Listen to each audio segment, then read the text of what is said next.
Bernardo.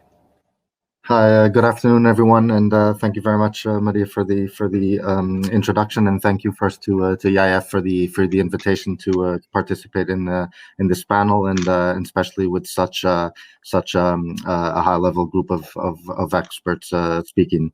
As you mentioned, my name is Bernardo Costa Pereira. I am the counselor at the Portuguese Permanent Representation, and I am the Cyber Attaché at the representation, and I will be chairing the horizontal working party on cyber issues during the upcoming Portuguese presidency.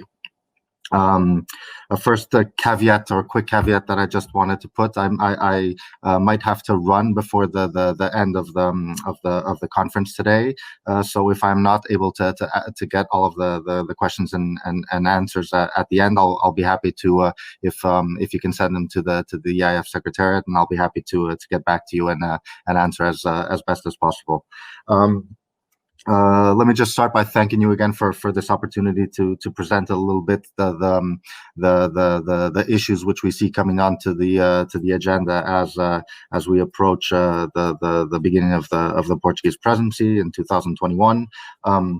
I think the first point which we have to mention, of course, is that the pandemic has brought cybersecurity to the forefront of our daily lives, and indeed the increased need for security and trust in a time when teleworking, teleeducation, online businesses become the norm, and this is vital for of course for the functioning of our public administrations, for our institutions, both at national and EU level, for our businesses and for our societies as a whole. In a recent speech in the European Parliament, Commission President von der Leyen stated that cybersecurity and digitalization are the two sides of the same coin, and indeed for the Portuguese presidency, and side by side with the digital agenda, cybersecurity is a top priority for the upcoming presidency. There are a couple of elements here which I think will be critical in the upcoming year. The first one, of course, is the presentation of the cyber package, which the Commission will present to us now in a couple of days in mid-December, and where the Commission will present us not only with the updated cybersecurity strategy, which was first presented in 2000 to us in 2013, but also the review of an extremely important element for cybersecurity in Europe, which is, of course, the NIS Directive. Another issue. This isn't directly linked to the cyber package, which will be presented, but of course will have an important cyber element to it. Is the upcoming review also of the directive on the protection of critical infrastructure, which of course the whole cyber dimension to this critical infrastructure will be a point on the agenda, and all of this, of course, aiming to achieve not only better harmonization of the internal market, but simultaneously improving, of course, cybersecurity acquis in the Union and the member states. I would also highlight, because a couple of the panelists have mentioned this before, the question of certification and the importance of certification. I would highlight the recent adoption of Council conclusions on the cybersecurity of connected devices, which recognize, of course, the importance of this for economic growth and for the higher level of digitalization of society, and the importance of